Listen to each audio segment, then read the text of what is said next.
Hi, I'm former Buffalo Bills wide receiver Don Beebe, and you're listening to Nate and the Fellas on Circling the Wagons podcast, because nobody circles the wagons like the Buffalo Bills. Go Bills. Where else would you rather be than right here, right now? Hey, hey, let's go Buffalo! Hey, hey, let's go Buffalo! The Bills make me wanna shout! Welcome to the Circling the Wagons podcast, a podcast discussing the Bills all year round with interviews, news, recaps, and insightful fan discussion. Most times. Here's your host and lifelong Bills fan, Nate. Go Bills. Who would you rather, or where else? Or where else would you rather be than right here, right now? Hey, Bills Mafia, what's going on? Welcome to another episode of Circling the Wagons, a Buffalo Bills fan podcast. I am your host, Nate, guys. Thank you so much for joining us in this preview episode of the Bills versus the Commanders in Washington, D.C. this Sunday at 1 p.m. Eastern Standard Time. We're going to go over the game. We're going to go over injuries. We're going to go over the Vegas odds. We're going to do some picks on the team. We're going to do our betting on the Bills segment. We're going to do our Swami Stone Cold Sweated Out selections, where we each pick two other games in the NFL that we like a lot to bet on. And we've been doing really well with that. I'm going to talk about that later. But if you've bet with us, you've been holding up pretty well. But first, this episode is brought to you by the Twin Spires Sportsbook at Del Lago. If you are in the Western New York or Central New York area, do yourselves a favor. Check out the Twin Spires Sportsbook at the Del Lago Resort and Casino. It's just down the thruway off exit 41. It's like right off exit 41 too. It's not like some people are like, oh, it's like my house is right off the exit of the 290 or whatever, and then you have to drive 20 minutes off the exit. No. This is like a half a minute right off the exit, right off the thruway. It's right there. You can't miss it. You've probably driven past it. It's right there. It's right there. It's not like a hop, skip, and a jump. It's just right there. It's like barely a hop. It's like a half hop. Yeah, exactly. Thank you. I'm joined in this episode by my co-host, John. John, how excited are you for this Week 3 matchup of the Buffalo Bills versus the Washington Commanders? I am super excited. I am ready for this game. Like, look at it, right? We got the Raiders. A nice, good, average team, but the Bills got right. Everything went according to plan in my head, what should have happened the first week. And really, I mean, if you look at like the strengths of the team, like the defensive line and, the receivers played well, tight ends, like everybody played well in the second game that played well in the first game, except for Josh Allen. That was really the only inconsistency. And has proven himself over the years, so I don't think that's going to be the norm. So I'm good to go. And I view Washington as below average, where I viewed the Raiders as average coming into this game. The only issue I might see is the Bills looking ahead to Miami next week, but I wouldn't. I think the team's going to be disciplined, and I think they're going to roll. Yeah, we're going to get, oh, by the way, we're going to be joined by former Commanders wide receiver Anthony Armstrong at some point during this episode. He's traveling right now, probably for the game. And so he's going to jump on. He's going to talk some Commanders with us. We're going to get a chance to ask him some up close and personal questions about the team. But John, I think you hit the nail on the head. Like, I'm not too worried about this game in general. The only thing that does worry me, to be honest, like you mentioned them looking ahead. I see what you're saying. I don't necessarily think that's as big of an issue as the Bills injury report. If you look at the Bills injury report, which I'm sharing right now, the Bills have, this is how it looks right now. Terrell Bernard, starting middle linebacker, has a knee quad injury. He's been limited up until the point that we're recording this on Thursday night. Leonard Floyd did not participate on Wednesday. He was limited practice today on Thursday. Micah Hyde did not practice. Hamstring injury, limited practice today, Thursday. By the way, Leonard Floyd has an ankle injury. We did see him go off with that. Dawson Knox did not participate in either practice, did not practice in either one of them. Jordan Phillips is back for a full practice, luckily, so that's good news. Spencer Brown all of a sudden showed up on the injury report with a shoulder injury at limited practice. And then Jordan Poyer wasn't there for a vet rest, and James Cook was a personal thing. So I just don't like there's so many important pieces on that injury report. I agree. Can you put that back up real quick? Yep. That's very concerning. Maybe not very, but it is concerning. Namely Hyde and Floyd, right? Key pieces in the defense. And then I'd say even Terrell Bernard at this point. I mean, it looks like he probably will play because he's been limited all week. And so yes, Bernard being limited, limited doesn't sound as bad, but it is still a thing. And I think people are going to be overlooking Dawson Knox because the 12 personnel that they've been running the last couple of weeks, this can be severely affected if he somehow remains out. So I think that's a big deal too. And then Phillips, I mean, this is full practice on Thursday. Is that what that says, or is it? It's full practice. Yep. Yep, full practice. Okay, so that's good. Yeah. Because he's a rotational guy, so that's important too. But yeah, so I think the Hyde, Floyd, you mentioned Bernard, and I think Knox. I think all four are concerning. But they're playing Washington. I don't want to, They're 2-0, John. They're 2-0 for the first time since 2011. They played Arizona and Denver. Come on. I know. That's not a very. It was in Denver, though. I will give the Commanders credit. It was in Denver. The Commanders, hey, say what you will for them. Like, I don't necessarily think they're a hugely talented team. Like, that defensive line is otherworldly, right? Like, that's one of the toughest defensive lines the Bills will see all season, besides maybe the Jets' defensive line, because you're talking about Chase Young, Allen, Payne, Montez Sweat. Like, this is a good group, and they get after the quarterback. Not to say that the Bills can't protect Josh Allen against them, and there will be ways to scheme around that really good defensive line. But for sure. Like, the Bills' offensive line is at least average. And I thought, like, Dorsey, like, we were talking last week about, like, the play calling being good and everything, but I think he really schemed well against the Raiders pass rush as well. And I if he continues that this week, I don't think I'm as worried. I think the Washington pass rush might be better than what we faced last week. Did you see the quote from Jonathan Kingsley today on when he was talking about? So Jonathan Kingsley, the Bills defensive end, that made the roster, which we didn't necessarily think he would, but that's who they kept to trade away Boogie Basham. Jonathan Kingsley, he's been I think he's been inactive all the games, but basically what happened is he told Spencer Brown, because he knows Max Crosby, because they do this pass rush camp together. He was telling Spencer Brown, he's good friends with Max Crosby. He was telling him his moves and showing him. So he was getting him ready for the game this last week. So that Spencer Brown, and we acknowledged on the recap that Spencer Brown had a good game, and that was one of the reasons. So that was kind of cool to see for that reason. But yeah, for sure. Yeah, I saw Sal Capaccio mentioned that actually, and that's awesome for both players, really. I mean, Spencer Brown had that improvement. We were unsure about him on that side against the Raiders, and he did great. Obviously, Dorsey did his thing and added in chip blocks and different things from running backs and tight ends and things. But I think Brown played a great game, and I think a lot of that can be, like you said, contributed to Kingsley. And this part of the reason why he might have earned a roster spot is because of that ability to making the extra effort, going the extra mile. Exactly. Full team play. There's just things that we don't see on the field that McDermott says, like, this is a process guy, this is a culture guy or something, right? So let's talk. So we mentioned how the Washington Commanders defensive line is really good. They have a good running back in Brian Robinson.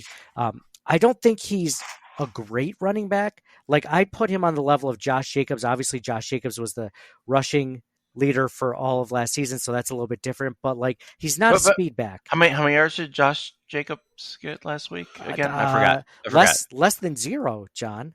Less than 0. Oh yeah, that's negative right. 2. That's right. Negative that's 2. Right. So I'm not as worried about him this season, because the Bills struggle against speed backs, I feel like, more than backs like the Josh Jacobs, the Derrick Henrys of the world. Those the Bills seem to be able to manage the bigger backs. It's the really quick ones that are like, Breece Hall is probably one of the best running backs in the league too. So like it would make sense that they would struggle against him. I don't necessarily think Brian Robinson is that yet. So that doesn't necessarily scare me. Sam Howell, he's a good quarterback, but I'd put him on the level of like a Jimmy Garoppolo. He's not going to kill you downfield. He is a rhythm quarterback. He is over the middle or screen pass / bubble screen pass / throwing to his backside of the backfield.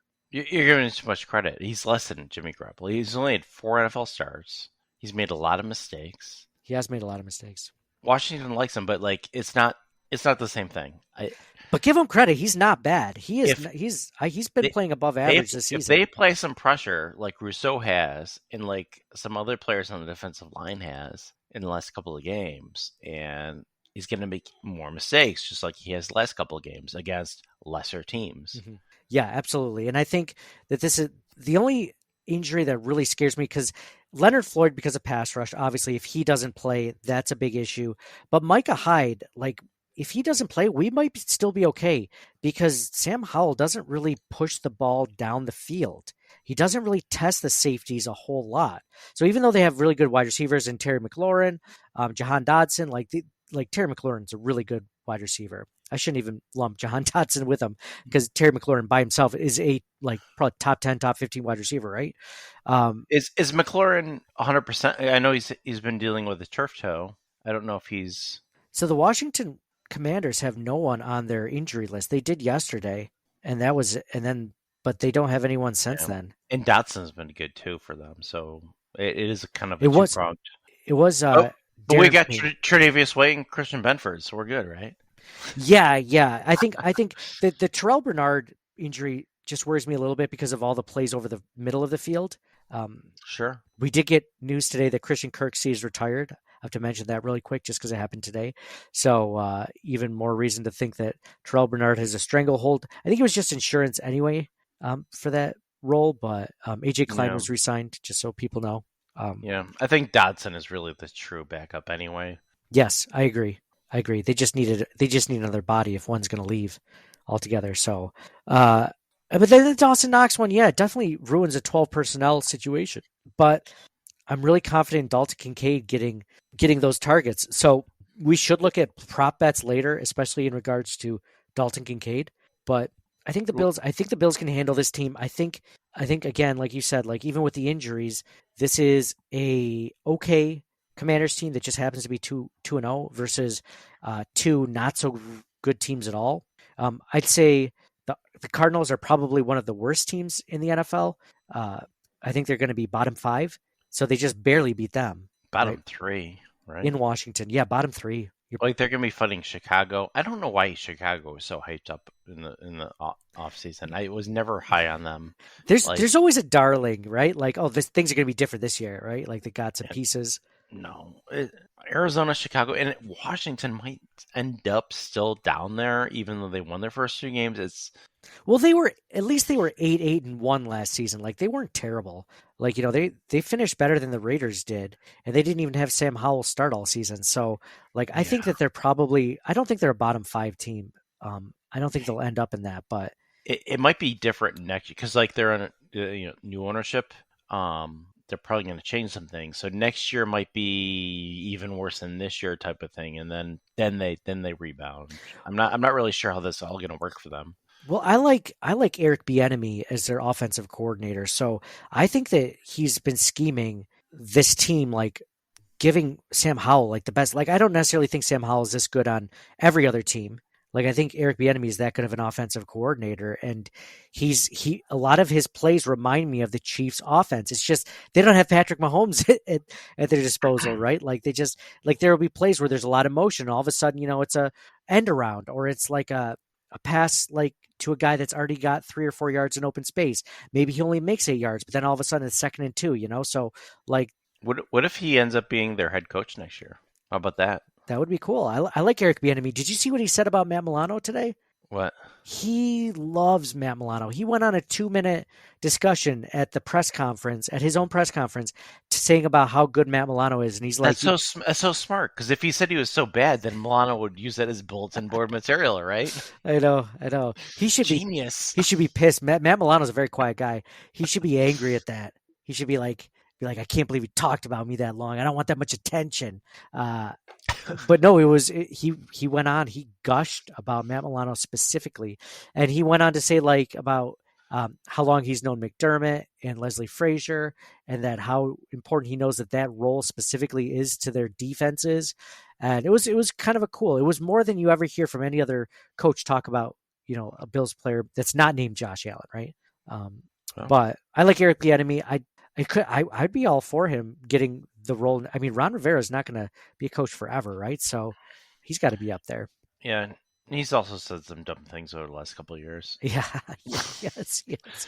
I mean, yes. I get the context of it and what he probably meant to say the couple of times, but it's like, all right, a little bit. Yeah, think about it a little bit first, but. Yeah, exactly. Yeah. Well, Jack Del Rio too. Are you thinking Jack Del Rio said some things too? Yeah, he did too. Yeah. Yeah, they're both. Yeah, like one of the Rivera things that come to mind is he was saying it was towards the end of the season, and they're there was some reporter question about it being in something to the effect of it being an elimination round, if you lose this game, it's then you don't make the playoffs or something like that. And he's like, "Oh, I had no idea it was like that." And he thought he was out of it. Right, but in my mind, I'm thinking all right, I get the context. He's trying to say that it doesn't matter. I'm trying to win the game no matter what. But it came out I'm an idiot, right? Yeah, we still have a chance. Maybe yeah, exactly. He did say that one of his biggest mistakes though was not starting Sam Howell earlier last season. But for the most part, Sean McDermott, his defenses do really well against very young quarterbacks, and Sam Howell is a young quarterback. So I think, he's been and McDermott is more aggressive in his play calling than Leslie Frazier is. Yes. So I'm not so worried about this game whatsoever. So we'll do our betting on the Bills segment, John. All the things that we mentioned. The Bills are favored in Washington by 6.5 points. Where do you have the Bills? Do you take the Bills in the points, or do you take the Commanders? I'll take the Bills in the points. Let's go. Let's Bills in the points. Win by 7 or more. I also have the same. We were both right last week. We had the Bills at -8.5. They won by 28 points, so a lot more than 8.5 points. This week, I think the Bills, if I had to guess, we normally don't do over-unders on this one. I hate over-unders because I have a hard time getting them right.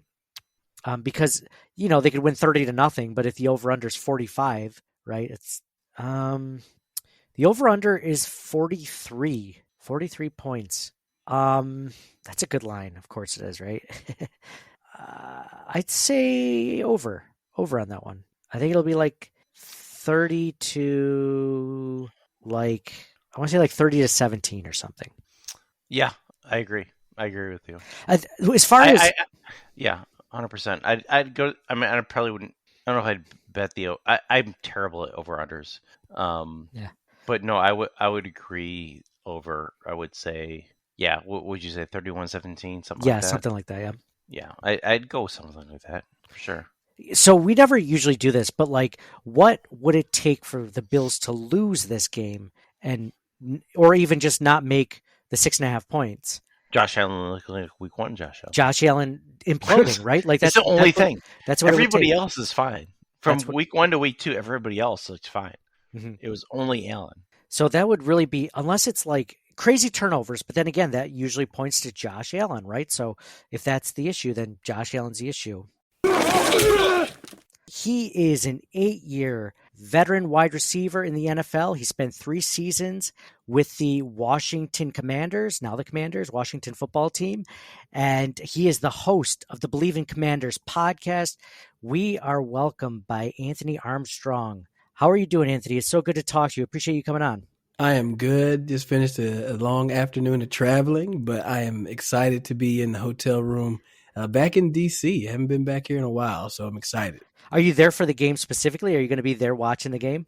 Yeah, it's homecoming weekend for the alums, so I get to go to one. I haven't been to a homecoming, so I don't think I've been to a homecoming since high school.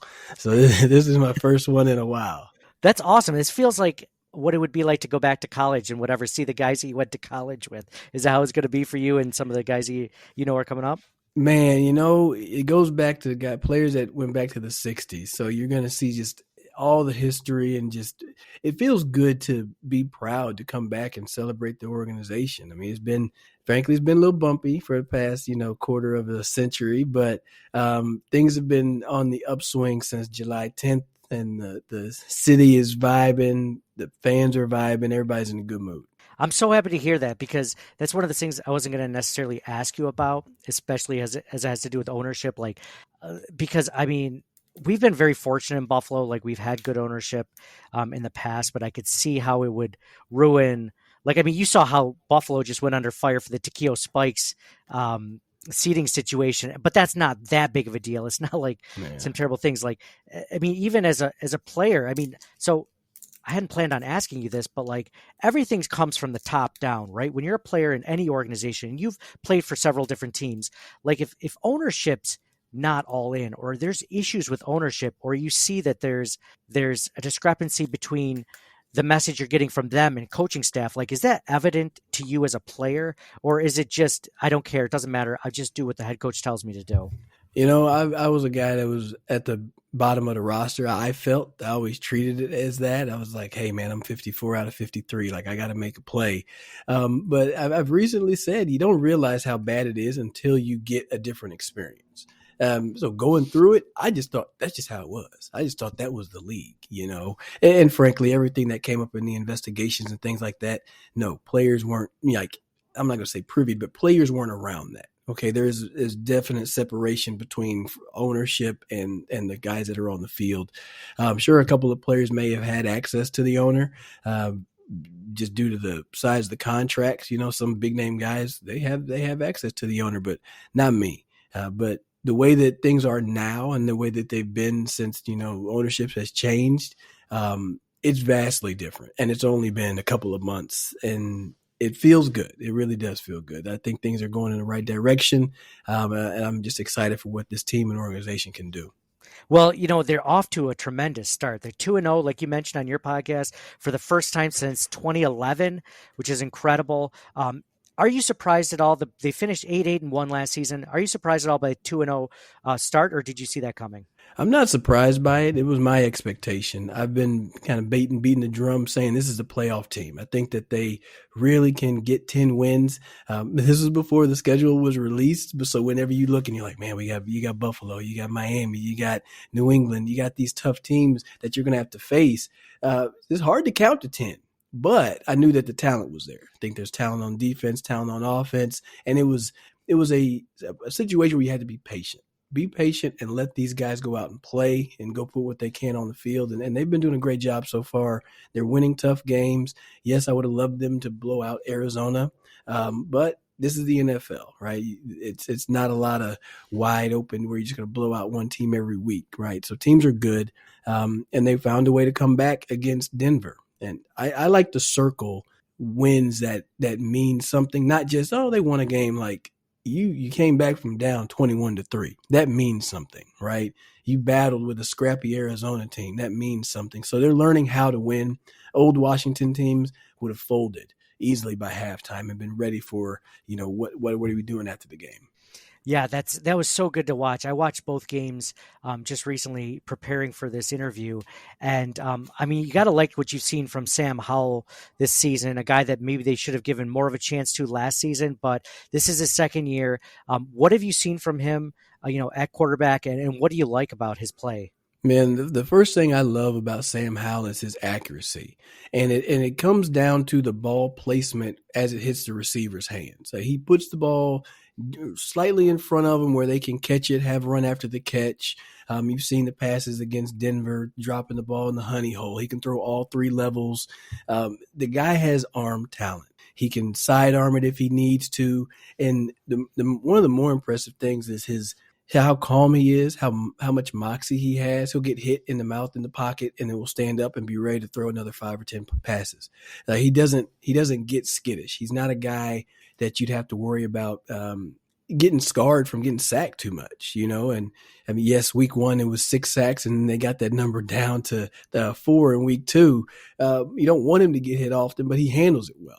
And the way that he navigates this team with his quiet leadership, he knows that he has a lot of talent around him, and it doesn't have to be him all day. He just has to deliver the football. And Sam has a good career coming up for him, and I like that they gave him an opportunity. And it really, last season was more important to not play, because you got to, one, go up against a very good defense every single day in practice, and then 2, you get to learn from other quarterbacks that have been in the league for a long time. Sure, you can question whatever level of success that they had in Carson Wentz and Taylor Heineke, but there is something to being in the room, digesting the offense, digesting the terminology, seeing somebody else do it on tape. When you start to learn from other people's mistakes and or success during an offense, it's really helpful to your development. So, Sam looks great. He's doing everything you just mentioned. Like, he looks tough in the pocket. He's taking hits. I did notice he took a couple of late hits too in the Arizona game, which you worry if he's even going to go back. He came right back up.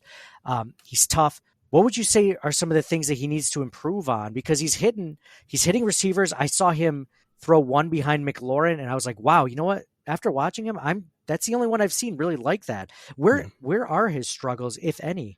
Right now, the biggest one is the lack of reps, because when you go through preseason, nobody's throwing anything at you that's too exciting. It's pretty vanilla. It's going to be basic coverages. Now you're getting into the regular season. You're going against defensive coordinators who have never seen you. They've got 3 games of tape. And when you think about an NFL vet who's played many years, they've seen many different coverages, many different combinations, and they can go back to that mental Rolodex and say, I remember this is what this team did to me, and this is how we handled it. Everything is new for Sam. So his biggest deterrent, his biggest downside is just the youth. But I think that in the same breath, that youth is refreshing. He doesn't have any bad habits. He doesn't have any war wounds, if you will, to where it's going to keep him from trying to do something and having the confidence to throw some passes. So I like that he's able to learn on the go. And the defense is set up for him to learn on the go. He limits mistakes. He doesn't really put the ball in bad places. So he gives himself a chance. But once he gets more reps under him, the sky's the limit for him. My co-host John and I were just talking right before you got on about how good of a coach or a coordinator we think Eric Bieniemy is.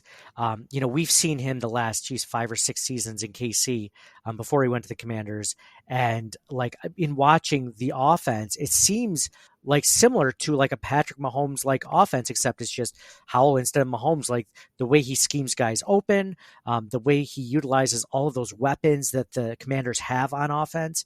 I mean, what have you seen from Bieniemy as the offensive coordinator? And do you agree with that he's been very helpful in Sam Howell's young career? Man, I think Eric Bieniemy has been helpful in this entire team. Since he's arrived in the summer. I mean, all those reports about the tough coaching and guys couldn't take it, that's being rubbed the wrong way when somebody walks in. And frankly, a team that's been average at best over the past 3 years, you wouldn't want to do the same things the same way. If you do, you don't really need to be on this team. You should want to have some fire lit up underneath you. You should want a coach to hold you accountable. And I think that spreads to the defense as well, because the offense is knowing that they're going to bring their A game. The defense has to bring their A game. The way that EB schemes guys open, like you said, 10 different receivers caught passes last week. That's amazing. You don't see that happen that often. It's hard to do it in Madden. And he did it in this game. Now, sure, you're going to see numbers go down, targets go down for different players, but we already mentioned there's so many weapons on offense that the key is to just get guys the ball in their key situations and what they do best and let them make those plays. EB does a great job at that, and I tweeted that he is probably the top in-game coordinator in football. He makes adjustments mid-game, he makes adjustments on the fly, and his guys execute it. It's hard to do that. You don't just make changes on the go. A lot of coaches will say, well, we didn't run that, so I don't want to do it. EB trusts his guys enough to say, hey, remember this play? Well, instead of doing this, you're going to do this, and you're going to be wide open. And they trust it. I mean, you saw it in the Super Bowl. Those 2 late touchdown passes that Mahomes had, those were Eric Bieniemy adjustments. Wow. So let's look at the other side of the ball. We've talked a lot about offense. This defensive line, I mean, it's been known to really get after the quarterback. It's a stout defensive line. I mean, you have first rounders just up and down. You have Sweat, you have Allen Payne, Chase Young. I guess, in your opinion, do you think they're living up to how well they played in the past? And are they already on par with Chase Young coming back from injury? Like, are they on par for they're already peaked at this point, or can they get better? I think they can definitely get better. There were too many big plays that they've given up. And one of their common flaws, if you will, is that they're very much a bend but don't break. And a lot of times in preseason, there was a lot of bend but don't break. The one thing that they're missing is to create more turnovers. I think with Emmanuel Forbes, he's bound to get one here soon. He actually got one last week. He's bound to get another one soon because the guy is so twitchy. He understands his defense. He understands his leverage. But majority of these guys have been in this offense, this defense for 3 or 4 years. They're starting to really understand the nuances of it. Not just, hey, I'm supposed to go into the A gap. They're understanding, hey, if I go to the A gap and slightly, affect the center, then it could free up my, all these other nuances to the game. Once you start thinking next level, man, you could do whatever you want to do. Now, what they did against Denver, I think that's what we expect every single week. That's what you want to see from these guys. And I mean, that's not going to happen, frankly. I mean, it's not. You don't get 6 sacks every single week. But if you do, you're going to win a lot of football games. But I think this defense is on the right track. I think they are. Get a couple more turnovers and get a few more stops early. Then I think you're really saying, hey, you got a dangerous defense that can carry you far. Is there any area of that defense that has a weakness? Because you just mentioned Emmanuel Forbes. He's a great young corner. What about safeties, linebackers? I mean, Davis is a good linebacker. I mean, where do you see any weaknesses that Josh Allen or the Buffalo Bills could try to expose? My biggest weakness on the defense is at linebacker. And it's just because you don't have a lot of, big names there. Yeah, Jamin Davis is there. His speed is something that's special. He's going to be able to keep a spy on Josh Allen and potentially on James Cook coming out of the backfield. But once you get after that, your athleticism kind of goes down. Kaliki Hudson is an athletic guy, but he hasn't gotten a lot of chances. And you picked up Cody Barton from Seattle, and he doesn't have as much speed. He's not as fleet of feet, if you will. So, the linebacker position is the one that gets you a little bit of a pause, but they make up for it with the depth at safety. I'm seeing Cam Curl, 31, in the burgundy and gold line up in the box. You'll see Derek Forrest, roaming the skies. Percy Butler can get involved. So they're able to plug different guys in based on these situations. And I think, Buffalo's been running a 12 set. So I'm interested to see how they're going to match up this week. But you may have to see a safety get down there and cover a Dalton Kincaid in the slot. So the safeties make up for the lack of depth at the linebacker position. Well, it'll be interesting to see if they do allow 12 personnel, just because Dawson Knox hasn't practiced all week. So he might not even be part of this offense by the time Sunday rolls around. We'll see. We'll keep tabs on it, but that's a really interesting point. Now, is it more with the linebackers? You mentioned they have some speed. Is it more in defending the run or covering tight ends, like you just mentioned, Dalton Kincaid, or maybe even a slot receiver, or is it both? Man, it's mostly the coverage of tight ends. That's been the Achilles heel of this defense for the past few years. I mean, you go back to when the stadiums were empty in 2020, I've seen way too much tape of linebackers just getting abused by running backs and tight ends. And you look at the division and the way this league is going, like those tight ends are receivers now. They are 6'5" receivers that weigh 250 pounds. Like, it's not very fair. So you got to have guys that can stick with those route runners and be able to actually play the run as well. So it's the passing side that seems to be that weakness, but once again, hopefully you can get some pass rush. Ball comes out a little bit quicker. Now you only have to do is come up and tackle somebody. Yeah, absolutely. So, I mean, the Bills right now are favored by 6.5 points. They're 1-1. The Commanders are 2-0. Where do you see this game going? Do you have a prediction? I know it's Alumni Weekend, so you probably can't say that the Commanders are going to lose. What do you see the score being? I honestly think this is going to be a battle. I really do. I think it's going to be a close game. I don't want to say low scoring. I think both teams will probably get over 20, but you're looking at probably a 3-point game. And it's going to just come down to turnovers and coming up and tackling people. Who can do that the best? If Washington creates some turnovers, then I got to give them the hat tip. I really do. But we all know, everybody knows, this is the first test that this team is going to have to face in Washington. And you saw good Josh Allen, last week, high completion percentage, making great decisions. Frankly, probably a little bit more boring than what we're used to. But without Dalton Knox, I wonder, is he going to still be able to be as patient in the pocket? Is it going to be a more of a 3-receiver set? Is that something that makes him want to take more shots? So we'll see. It'll be some fireworks for sure, but give me a 3-point win by the Commanders. That's awesome. Well, Anthony, appreciate you coming on. You do such a wonderful job over at the Bleav in Commanders podcast. It was really fun listening to you and your co-host this past week, prepping for this interview and everything you do. Where can people find you on social media and everything that you're a part of and do? Oh, man, I appreciate it. Thanks for having me. Catch up with me on X at Rated Armstrong. Instagram's at Rated Armstrong as well. And you can follow our show at Bleav Commanders. I know y'all are here for the Bills Mafia. Y'all circling the wagons. But if y'all want to come over there and get a little Commanders action, come check us out at Bleav Commanders on all your favorite streaming platforms as well. Yeah, absolutely. I mean, we all have friends that are fans of other teams, even though we don't like them as much because they are. But, we have friends that are that way. Appreciate you coming on, man. Enjoy the Alumni Weekend. Enjoy seeing all your old teammates and all the older guys, that came way before you. And it's been a blast. Thank you so much for coming on. Appreciate it. No worries, man. Thank you. Good luck this Sunday. Don't break no tables now. I know how y'all do. Appreciate it, man. Have a good one.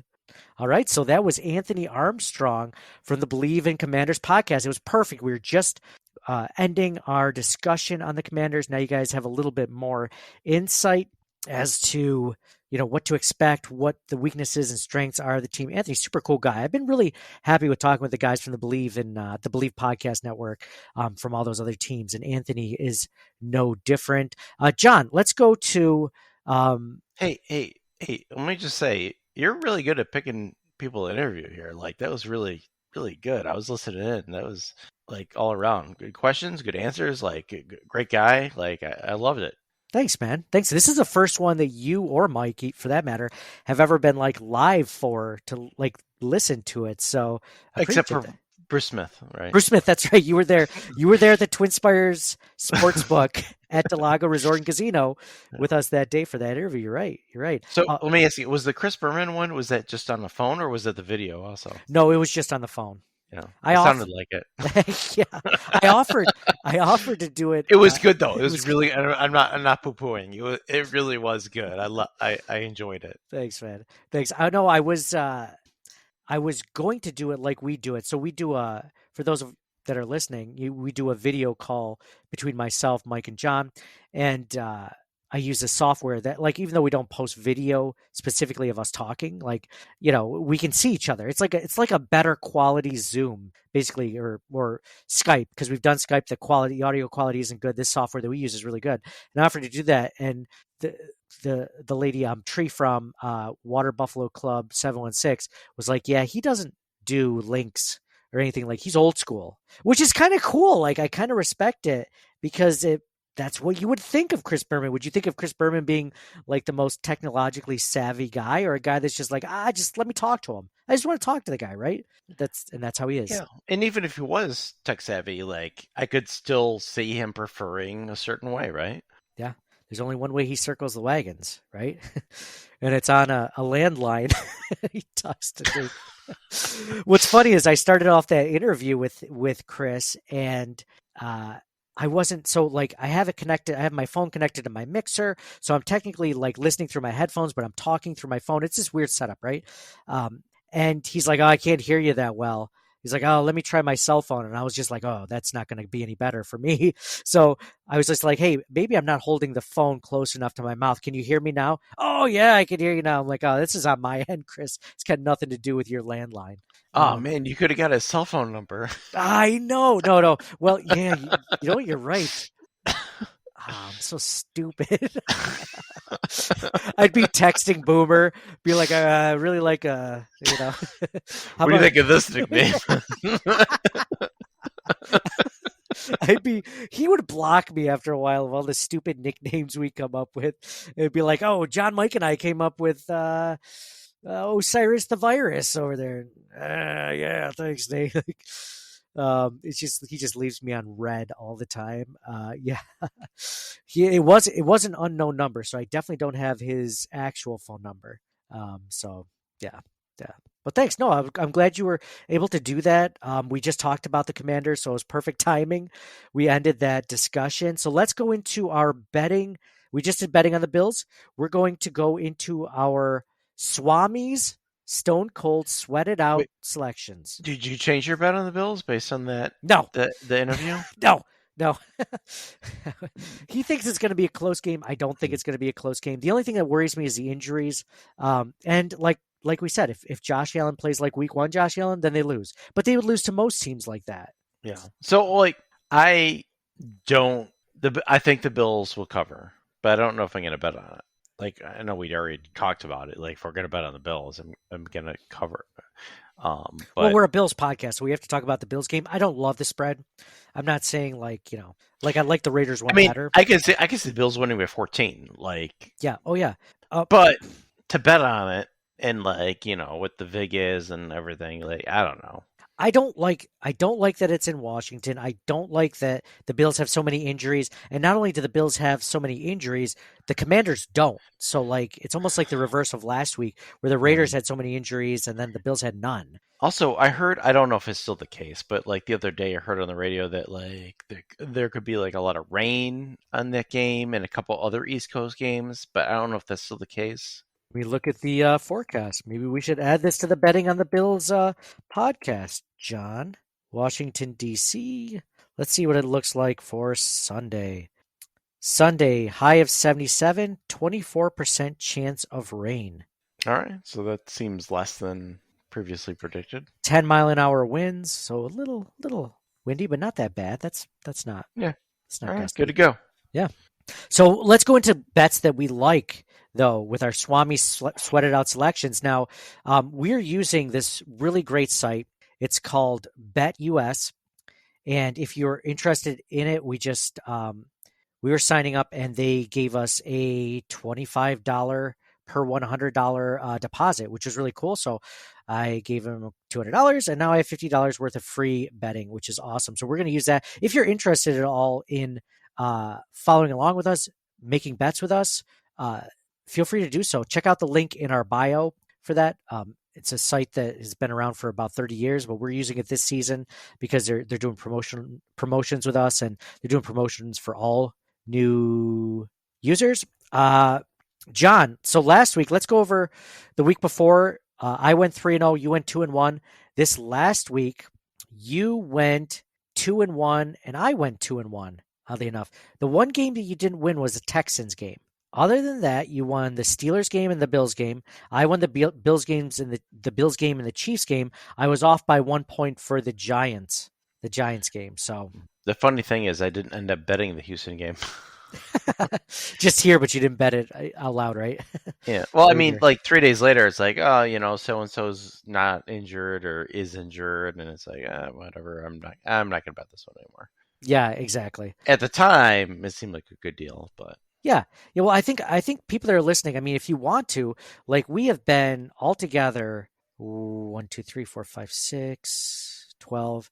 We've only gotten 3 out of 12 games wrong, which is pretty damn good. Between the two of us, and we've disagreed with each other multiple times. Yeah, I did not think it would go this way, especially me, because you're a better than I am, at least in the past. But let's hear from your first one, John. Let's hear from your first game. What game do you like? What spread? What game piques your interest this week? All right, so hear me out. I like Denver with the points against Miami. Okay. The spread right now is 6.5 points. So you like the Broncos with the points. Okay. Yeah, I think Miami's probably going to win, but I think it's going to be close. Okay. So that one was one I was considering as well. But is it because you think the Broncos have a good enough defense to keep the Dolphins in check? I think that's part of it. Also, Miami's defense is terrible, and like the Broncos are kind of almost due for an offensive. They're something. 0-2. The receivers are healthy. I mean Russell Wilson is really the only reason why I would not might not bet Denver, but he didn't look bad against. See, we were just talking to Anthony about that Commanders game. He's. He played, it was against Commanders, but yeah, no, I think Denver is Miami's the better team, right? Yeah, we can agree on that. But I think the way the spread is, it's 6.5. Miami can win by 1 or 2 field goals, or even 1 or 2 points, and Denver still covers. Yeah, I think that's a good bet. I won't bet that one, but I would lean the way that you're leaning. In that bet. I'm going to do one of mine now. I'm going to go the Seahawks minus 6.5 against the Panthers. The Panthers are now without CJ Stroud. So they'll be playing Andy Dalton in Seattle. Seattle just coming off that big win against Detroit. I think that the Seahawks are just going to start rolling, and I think that this game's probably not going to be particularly close, everything considered. So my money is on the Seahawks there to win by at least a touchdown. I would probably lean the other way on that game. Think Andy Dalton could do it? Yeah, and I won't pick this as my second game, but it's really close. I might still pick Carolina +6. Is that what it is? +6? 6.5. So it's even better. 6 even better. Yeah, perfect. You're like easy, no brainer. Yeah, same as the Denver game, +6.5.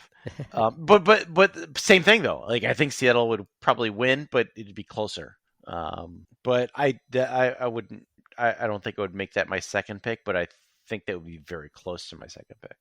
Yeah, if CJ Stroud was playing for sure and it wasn't Andy Dalton, then I think I wouldn't Bryce like Young. this bet as much. Bryce Young, thank you. Jeez, I'm thinking of Houston's quarterback. See.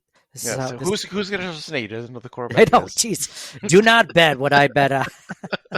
Bet what John wants. Of course, I've only gotten 1 wrong so far, and John's gotten 2 wrong this season. But you would be tied with me if you picked the Bills-Jets game right in week 1. But that's okay. Well, you're a Jets fan, so apparently this is turning into. I'm not a Jets Jets fan. I just like making money. Didn't make any sense. You were like, oh, the Bills are going to win by like 1 or 1.5 points, and I'm going to pick the Jets. Like 2 points. It was a 2.5 point. I don't understand. 1 or 2 points. I said the Bills would win by, which I still bitter.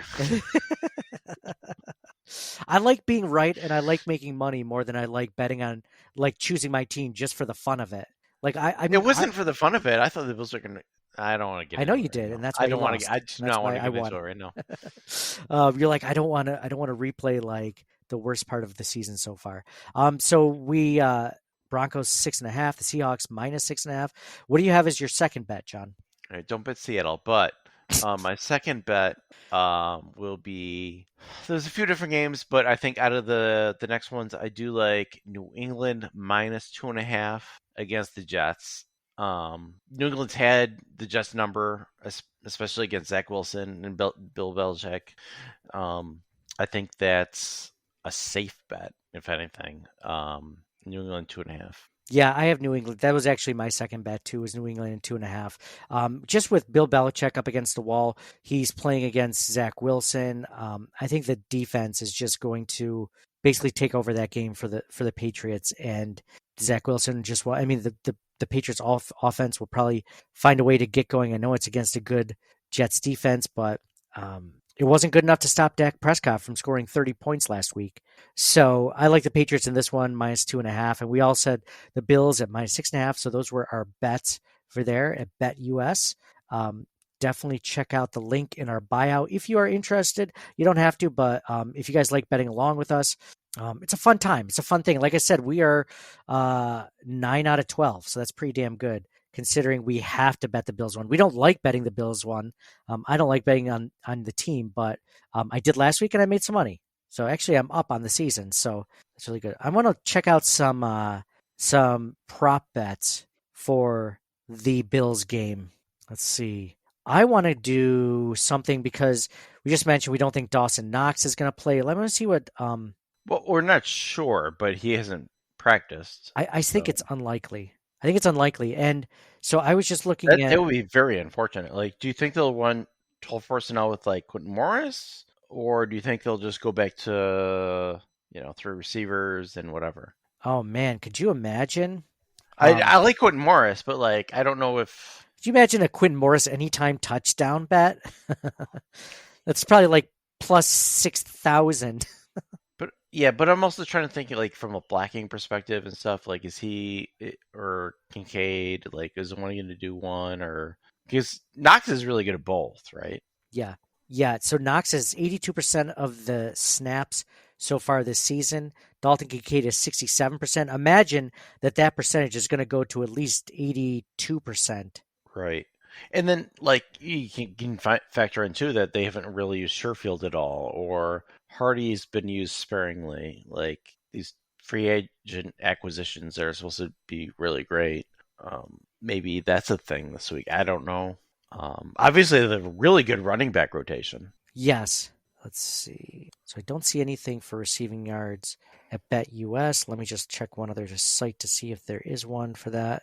And what about Gabe Davis? Gabe Davis touchdown. I like a Gabe Davis touchdown. Receiving props. Yeah, they haven't not figured Dalton Kincaid into it specifically because they don't know. Yeah, Gabe Davis, 40-yard touchdown pass, plus what? Gabe Davis is over under 42.5 yards. I'd say over. I like that over. I'd say over too. Receptions made.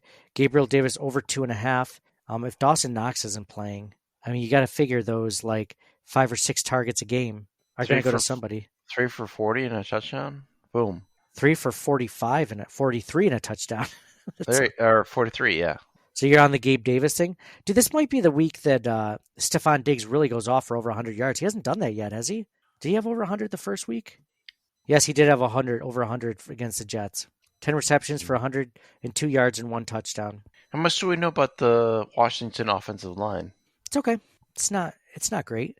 Do we think the Oliver and Daquan Jones combination, and then you got Rousseau? I don't know about Leonard Floyd this week. That's a factor. But like Rousseau and Oliver have been making a lot of plays, and I love Daquan Jones. Like those 3 right there have been money, I think, so far. So you mean as far as like Brian Robinson rushing yardage or something like that? I think both. So I know Washington can run the ball. Mm-hmm. So that's yes to your question. But also, can we put pressure on Sam Howell against their offensive line like other teams? Yes. Yes, because Anthony mentioned they just had 6 sacks and 4 sacks in 2 consecutive games. I think the Bills get at least 4 sacks. Probably at least 3 sacks. But like, I mean, you can imagine. I mean, the Cardinals' defensive line, I mean, they looked really good. They're not an amazing defensive line. Like, I think they have some good players. The Broncos have a really good defensive line, and they were constantly getting pressure, even though they didn't have more sacks than the Cardinals. Like, they were getting good pressure. Mm-hmm. And pressure is good. That can lead to incompletions. You looked at my play of the game last week was Daquan Jones jumped up, tipped the ball, and then Bernard ended up with the interception. Rousseau had the pressure, or it was like a 3-headed monster. All around thing. Dude, you can do esports betting. Did you see that? I just saw that in BetUS esports betting. I know nothing about esports. That's how I know I feel old.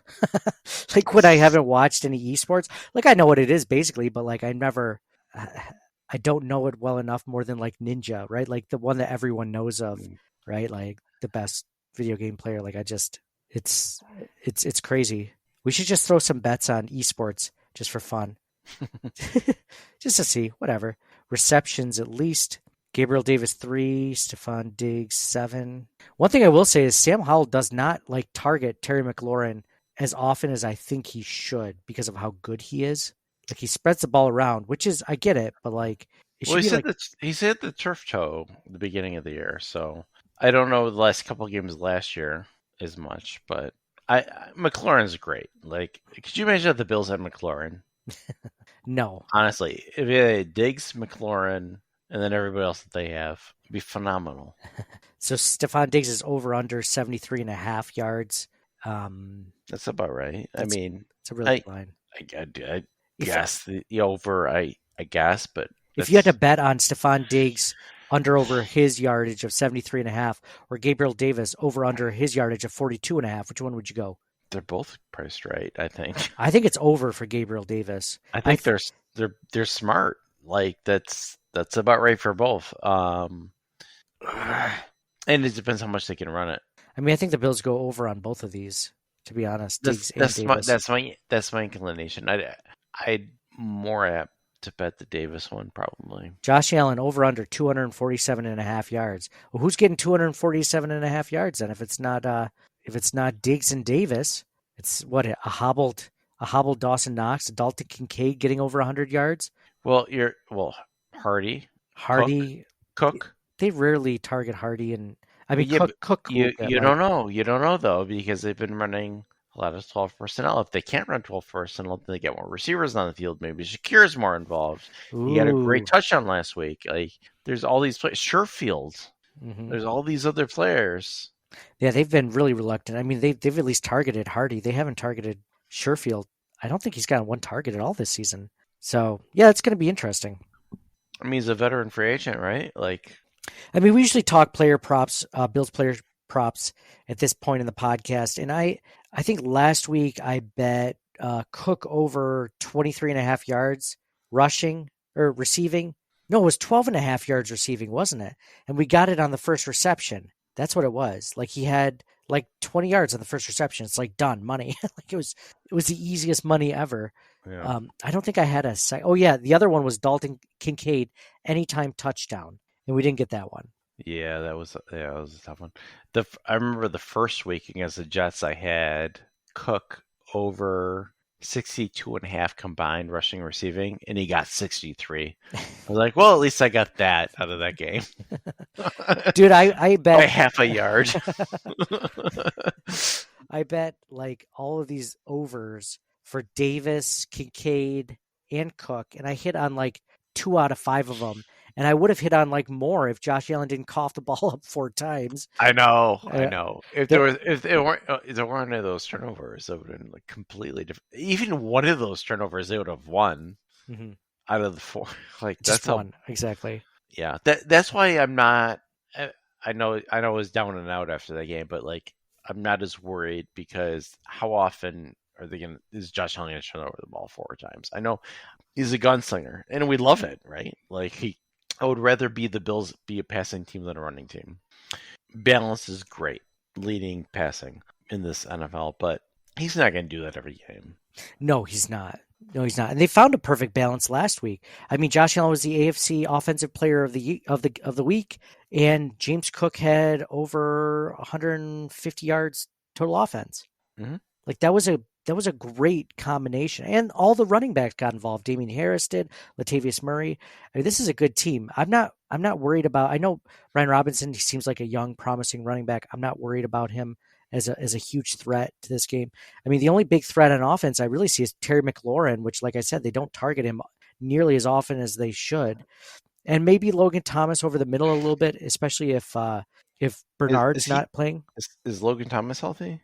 He was in concussion protocol since last week, but he's not on the injury report, so okay. All right. I'm assuming that he's going to be okay to play. But yeah, man, this was a lot of fun talking with you. Any final thoughts before we head into the Bills Commanders 1 p.m. Eastern Standard Time game in DC? No. I mean, I feel like I should be worried, but I'm not, which is an interesting combination. Well, you weren't worried last week, though, either. And look how that turned out. That was a stress-free game. It was a stress-free Sunday, finally. Yeah.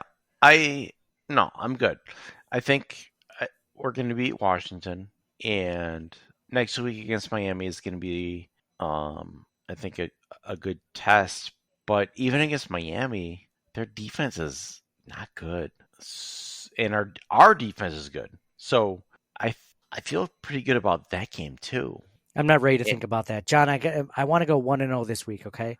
must Yeah, be but- nice to think about. Yeah, like but 2 we weeks in we win the advance. next 2 weeks. We're back on top of the division Yeah, too, right? Like so, like it's worth thinking about. I'm gonna be rooting for the Broncos. I'm gonna be rooting for your 6.5 point spread and the Broncos just winning outright. Well, yeah, I still think Miami's gonna win by 3 or 6, but It's in Miami, so that doesn't bode well for them even more so. still, like, yeah, and I'm almost more worried about the game after that in London against Jacksonville because Jacksonville, I think, has a London game this week. Is that right? No, that's not right. Do we play Jacksonville the week? Yeah, I think it's the week. No, it's not the week after. I'm pretty sure when we do play Jacksonville the week before, they're already in London, so they play 2 London games in a row. So they're just gonna like hang out, and then we're at a disadvantage. No, you're something right. like It is. that. It's the Dolphins the week after, and the Jaguars. Right, and Jacksonville's gonna be there 2 weeks in a row, right? Yes. Yeah. So Oh, I don't know that. Sorry, I don't have that in front of me. Okay. Hold on. Jaguars. Keep talking. Yeah. So if that is the case, that's a tough matchup because the Jaguars are actually good. Yep, they are playing. You're right. They're playing the Falcons in London, and then they're playing the Bills in London. Yeah. So they're just gonna hang out there all week, I imagine, Yeah. and just like wait for us. And then we play the Giants afterwards. So I'm not worried about the Giants, but Jacksonville. I'm more worried about Jacksonville and London than I am playing Miami at home in Buffalo. Right? Yeah, at home. Yeah, for sure. If we were playing in Miami, I'd probably be a little bit more worried, but at home, not so much. Yeah. They have to deal with the whole like The heat thing, the whatever. sun, The sun. whatever. I guess there's a sun. I guess the sun apparently matters at some point. But yeah, like yeah, so I can see the Bills being on top of the division that week, but the week after when they play Jacksonville, I don't know who mine plays that week, but that could be tough if they're already in London and they have a good team. They might beat us. Yeah, so I mean, for those paying attention to our betting lines, John has the Broncos plus 6.5 against the Dolphins. I have the Seahawks minus 6.5 against the Panthers.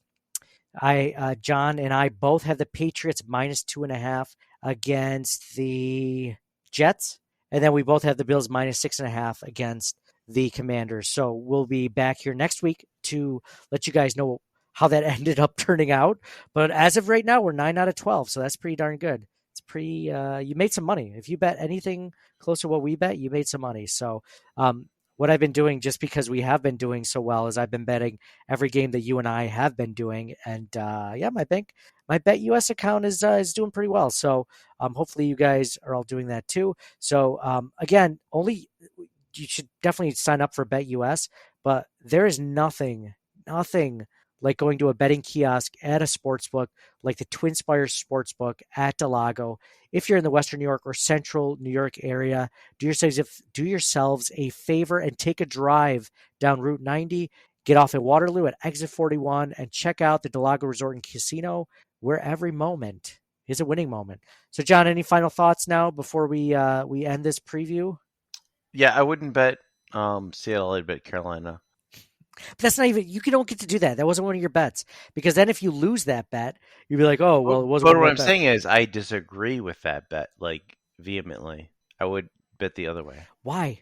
What makes you think that the Panthers that are 0-2, is it because they're 0-2, their backs are up against the wall and their starting quarterback is out? I think the Seahawks might cover even if Bryce Young was playing. Well, I think Seattle, it's just like my Denver pick, right? I think the other team's going to win, but I think Carolina's going to cover. Let's see. The Panthers, they lost to the Falcons 24-10, and the Falcons Saints are good. 20-17. Falcons are 2-0, and actually, I might be betting the Falcons against Detroit, which is very odd because I've been all of last year I was betting Detroit. And were you winning? It was hit or miss, but. Oh, well, thank God that we know that you were betting them. You're like, I lost more than I won. I was still betting them. I was betting other games too to make up the difference. Congratulations, you were betting. You were backing a losing horse in the race. I think Atlanta is they get a lot of talent, right? It's not like me betting Houston last week, where it's like, well, They don't have a lot of talent, but I think they're going to cover. Atlanta's got a lot of talent. Detroit's really good too.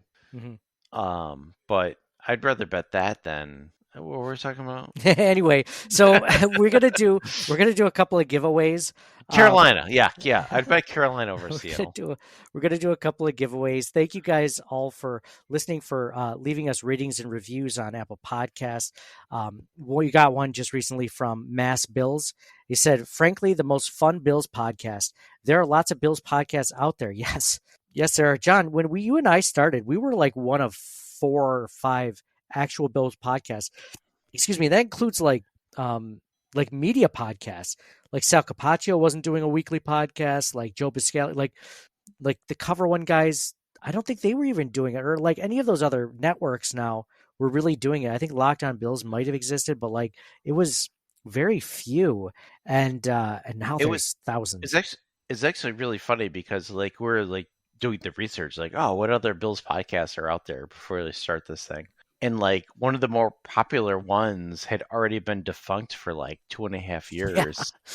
Yeah, it's exactly. like, oh, they haven't posted anything in 2 years. So like... there's an opening. Yeah, exactly. And we're just like, this is just and now it's a saturated market. Now there's millions of them. But Mass Bills also writes, "Something for everyone. Nate and the boys are clearly one of the most fun listens. Their laughter can be infectious. Beyond that, they have really good insight as fans. They engage with their listeners and bring content that you want to hear. The JA experience may be a roller coaster, but CTW Pod is steady and good. Try it out." Thank you so much for that. Which is funny because the 3-star review that we got right below that said something about there's a little too much giggling and this and that. The one guy's like, their laughter is infectious, and this guy's like, they laugh a little bit too much. It was funny. That's probably Mike or something. It's probably you. Are you doing that? I try to mute myself before I laugh. True. Yeah, you're right. It probably is Mike. God, Mike. But it's funny because he gave us 3 stars. J Mac. You know what? I'm going to add J Mac to the list, even though he didn't give us a 5-star review, because I appreciate the honest feedback. Honestly, like he wasn't a jerk. He wasn't like these guys suck. He's just like, I like it. It's a decent podcast, but overall, I appreciate their work and dedication to the Bills. It's a good listen. You should change that to a 4 then, is what I'm saying. JMac 92,384. Change that to a 4-star rating then. If it's just for the giggling. I'll try not to giggle. I'll try not to have so much fun. It's like, sorry, I don't. Did you ever see that movie Just Friends? You should call out who's giggling. I mean, it might be me, right? It's definitely me. I think it's me giggling. I giggle a lot.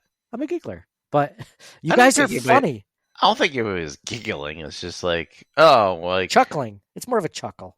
Yeah, chuckling. Yeah. Giggling sounds like a little girl. Like I'm a little, like, hee. Like John. Now we're going to giggle for the next 5 minutes. We should just giggle for the next 5 minutes on the pod just to piss off Jack. No, it's well, I can't stop now once you start giggling. Which I had a friend who back when we were in college, we used to use Instant Messenger, AIM, to chat with each other, right? And people have different things like LOL, right? Like haha, like that's kind of where all that vernacular came from, because that was before even maybe text messaging existed, I think. Instant Messenger was the first way to talk to friends like that you weren't, via the internet, really, like the mainstream way. And I remember one of my friends, who I'm still really good friends with in Buffalo, like when he would laugh at a joke, like I would usually say haha or LOL, right? Like, very few LMAOs, right? Like, I mean, that better have been funny. ROFL, right? Like that better have been really funny, but LOL, haha. And he always used to do hee, like hee. And that's giggling. Like when I think about that, and one of his friends actually told him bluntly, he's like, stop saying hee, you sound like a girl. You're laughing. Like, whoa, all right. So whenever I hear giggling, I think of hee. Like, so yeah, hee is a good one. Yeah. Cool. Well, thank you guys all again for listening. Appreciate you guys being a part of this. Look forward to we're going to do a Twitter space after this game, because it's a 1:00 game. We'll do a Twitter space after that for anyone that's following us on Twitter and wants to give their thoughts on the game to us and get on the podcast. So I hope you guys all enjoy the Bills versus Commanders. I think it'll be a good one. Signing off for John. Go Bills. Super Bowl bound. I think so. Yeah, it's gonna be Bills and Niners, right? Bills 49ers. Do you agree? That's a good one. That's a really good one. That's what she said. I think Bills 49ers is a good prediction. Not to take away from Chris Berman's predictions, but I think this is the year for the Bills 49ers. Yes, that would be excellent. And for me, Nate, thank you so much to Anthony Armstrong from the Bleav in Commanders podcast for coming on and talking Commanders with us. Thank you to John, our co-host. And for me, Nate, go Bills, and we'll talk to you guys after the game. Oh, wait, I forgot to do a giveaway. Let's do 2 giveaways real quick. Jeez, I forgot. Splice it in. Splice it in. Original Ginger is the first giveaway for one of the stores from our TeePublic site. If you want to check out those designs, they're on sale right now. Look at the link in our show notes for TeePublic store. Original Ginger wins one, and Nate DeTanto. Original Ginger and Nate DeTanto. You guys each win a T-shirt from our TeePublic store. In week 4, we're going to do a hoodie, so make sure you guys get in your reviews then. Some of you guys have been doing it over Apple Podcasts, which we appreciate the heck out of. Some of you have been screenshotting the ones you've been sending on Spotify, so be sure to check those out. So Original Ginger and Nate DeTanto, get after me, DM me, message me, email us, ctwpod@gmail.com, and let us know. So for the last time for me, Nate, go Bills, and we'll talk to you guys after the game.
Thank you for listening to the Circling the Wagons podcast. Download and subscribe to us in your favorite podcast service. Email us at ctwpod@gmail.com. That's Charlie Tango Whiskey Pod@gmail.com. Follow us on Facebook and Twitter at CTWPod. And most importantly, go Bills!